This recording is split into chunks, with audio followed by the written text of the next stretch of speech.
Okay. Mag ano lang tayo, mag-react tayo dito sa sinabi ni Senador Ping Lacson sa kanyang press interview, no? Na binalita ito ng Daily Tribune. Sabi dito ni Senator Ping Lacson, focus lang sa goal. Okay? I'm talking here about the Blue Ribbon Committee, ha. Kasi meron naman talagang comparison between Senator Marcoleta and Senator Ping Lacson kung sino, hindi kasi ito maiiwasan itong argumento na sino ang mas magaling sa dalawa na mag-handle dito sa Blue Ribbon Committee na ito, no? Maraming nagsasabi na mas magaling si Marcoleta, Senator Marcoleta, kasi nga walang preno, talagang tuloy-tuloy na, di ba? Pagdating ng nabanggit na yung pangalan ni Zaldico at ni Martin Romualdez doon sa mga diskaya, biglang pinalitan yung Senate President, kung maalala nyo.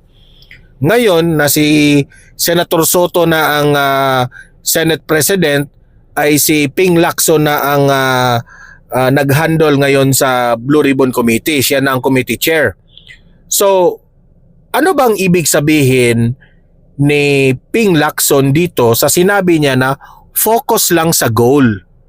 Okay? Kasi marami po ang nagtatanong ngayon kung anong ibig niyang sabihin dito sa focus lang sa goal. Ano bang goal ninyo?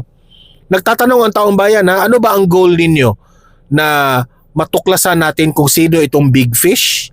Matuklasan natin na si Martin Romualdez o si Zaldico ang pinaka-mastermind dito sa korupsyon ng flood control? Yan ba ang goal ninyo? Pareho ba kayo ng goal ng taong bayan? Yan ang pinakamalaking tanong sa iyo, Ping Lacson. Kasi marami ang nagdududa na medyo pripreno itong si Lacson at itong si Soto dahil nung panahon ng election, no, ng 2025 election, may utang na loob sila kay Bongbong Marcos itong si Ping Lacson at si Soto. So kung uutusan sila ni Bongbong Marcos na medyo gawin nyo ang lahat na hindi madadama yung aking pinsan na si Martin Romualdez, baka ganun ang parang takbo ng investigasyon na ito, di ba? At meron pang mga kumakalat na pictures na itong si Tito Soto at itong si Martin Romualdez ay magkasama sa isang wedding event. Okay? So, sabi nga nila, may connection itong, malalim na connection itong dalawa. Okay? So, yun lang po ang mga haka-haka pa sa mga taong bayan. So, it makes it creates an intrigue kung sasabihin ni Ping Lacson na focus lang sa goal. Binalita ito ng Daily Tribune Lacson emphasized that the committee will not be sidetracked by procedural or peripheral matters, particularly in relation to the testimony of the key witness, Orly Guteza. Kasi nung napansin ko to nung nagpakita itong si Orly Guteza, parang, ito lang this is my observation lang, Ping Lacson parang wala siyang gana na parang walang gana na magtanong dito sa bagong parang hindi nila pinapaniwalaan itong witness na si Orly Guteza. At tinawag pa nila na witness ni Senator Marcoleta. Kasi kung tingnan nyo ngayon sa social media, parang si Marcoleta pa ang parang si Senator Marcoleta pa yung may kasalanan na naggawa-gawa si Marcoleta ng anong tawag dito, ng witness. Okay? Hindi naman Klarong-klaro naman kasi Are we for that? Yan nga ang tanong ng taong bayan. Are we for the truth? Gusto ba natin matuklasan talaga kung sino ang hindi nga malalim i-analyze yan eh. Kung tutuusin, no? If you will try to skip this investigation, bakit hinahayaan at pinirmahan ni Bongbong Marcos itong GAA, itong pinakamalaking corrupt na budget na ito? O doon pa lamang tapos na ang usapan eh. Pero sige, kasi kailangan nyo ng ika nga, sabi mo substantial evidence. Di ko maintindihan kung anong ibig sabihin ng substantial evidence mo, Ping Lacson. Imagine that one na itong si Orly, harap-harapan ng binanggit niya, sinabi niya, no, na ito yung ginawa namin, pumunta kami sa bahay ni Martin Romualdez, may address pa. Ano pang, yan ang yan ang kulang na lang na magpakita ng ebidensya talaga kasi nabanggit ni Orly Guteza na meron silang group chat. Yun ang ako rin naiintriga ako sa group chat na yan.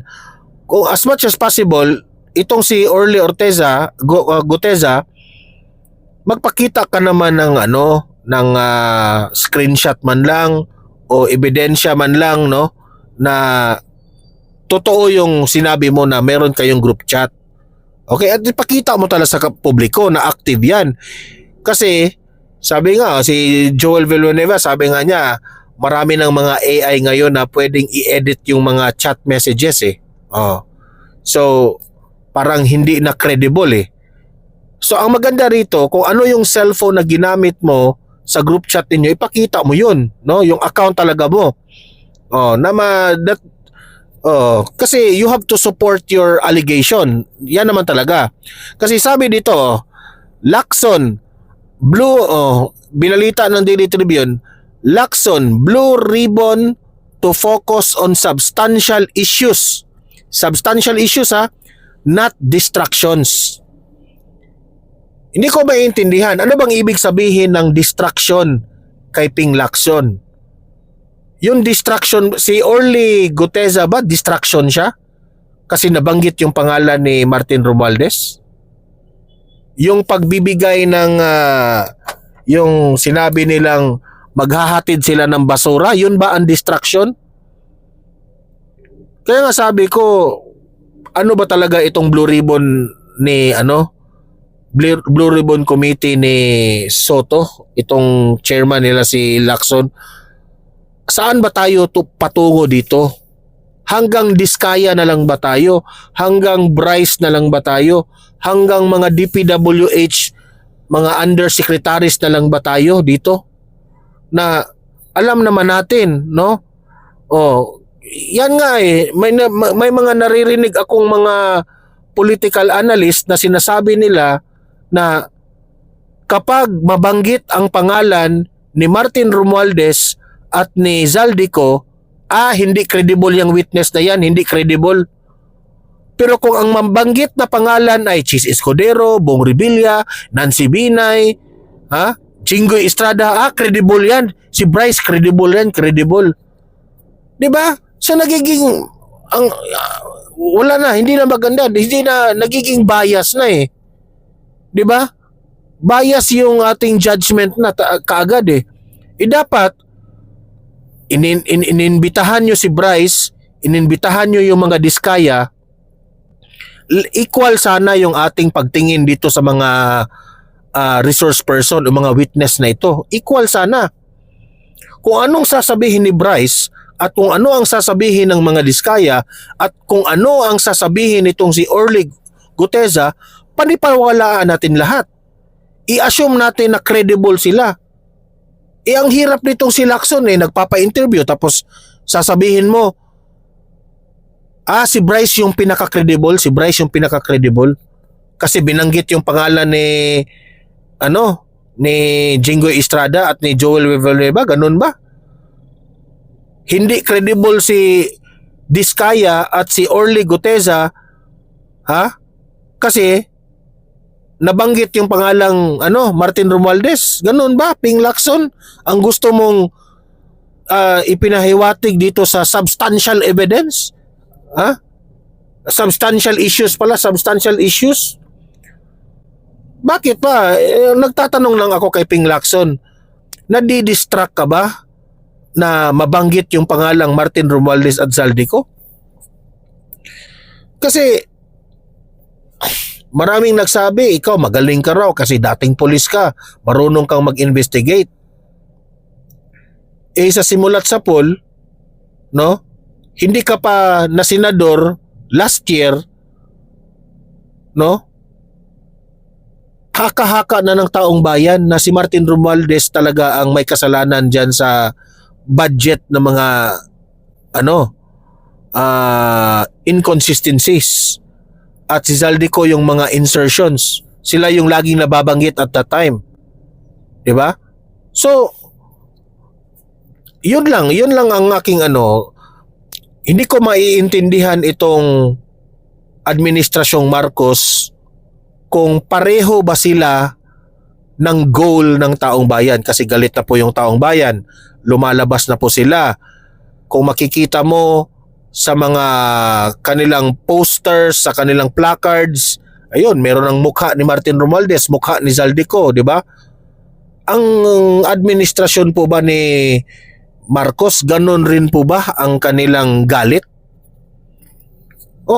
Kasi kung tutuusin never talagang minention ni Bongbong Marcos ang pangalan ng kanyang pinsan at itong si Zaldico sa usaping flood control anomalies and corruption. Wala akong narinig. Parang pa-safe siya, parang takot siya. Kailangan niya pa nang gumawa ng independent itong ICI para yun pa ang mag-investigate. Ako sa totoo lang, wala na akong tiwala dyan sa ICI na yan .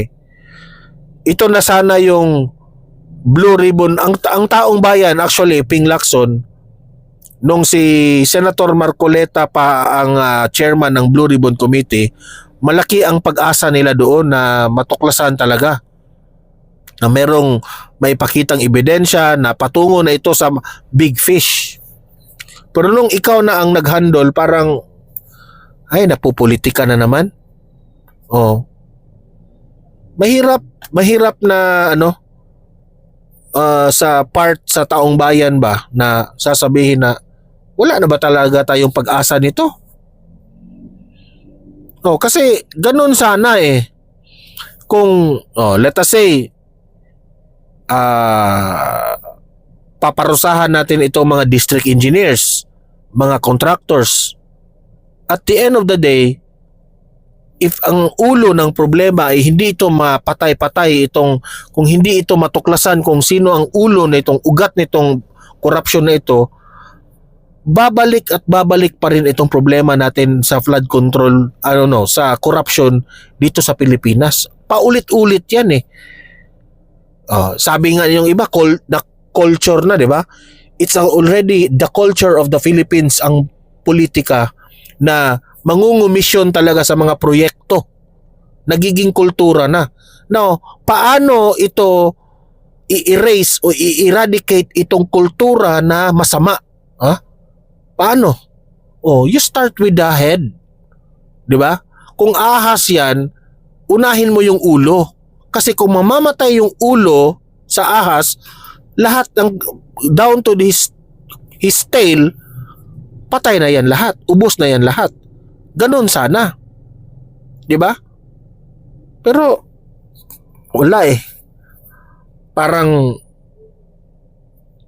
di ko maiintindihan talaga yung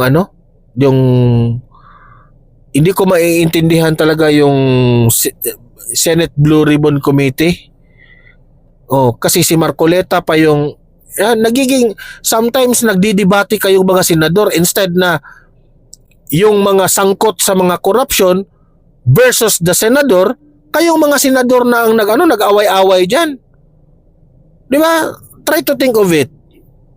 Masosolve ba ang isang problema na kayo mismo diyan sa mga senador nagpadala rin kayo sa mga pabumulitika diyan? Ako naniniwala man ako diyan na yan si Soto, yan si Senator Erap at si Senator Joel, pinupolitika yan. O kung lagi tayong magpadala niyan, wala talaga. Hindi ito masolve itong problema sa korupsyon ng Pilipinas. Yun lang ang masasabi ko diyan. So, ewan ko sa iyo, Ping Lacson, yung substantial issues, focus lang doon sa substantial issues. Ang tanong, kapag itong nabanggit na ni Orly Guteza, itong si Martin Romualdez, anong gagawin mo ngayon dito, Ping Lacson? Kung tutusin, Ping Lacson, magtanong ka ng magtanong ni Orly Guteza. Let him provide substantial evidence na maglilink dito kay Martin Romualdez. At saka ka mag-judge kung siya ba ay nagsasabi ng totoo o hindi. Ganun sana. Okay? So kayong mga nakikinig sa vlog na ito, libre kayong mag-comment ha, mag-react kayo. Anong masasabi nyo? May trust and confidence pa ba kayo kay Ping Lacson dito sa Blue Ribbon Committee niya? O mas magaling yung kay Marcoleta? Mag-comment kayo ha, ilatag nyo dyan sa comment section. Okay?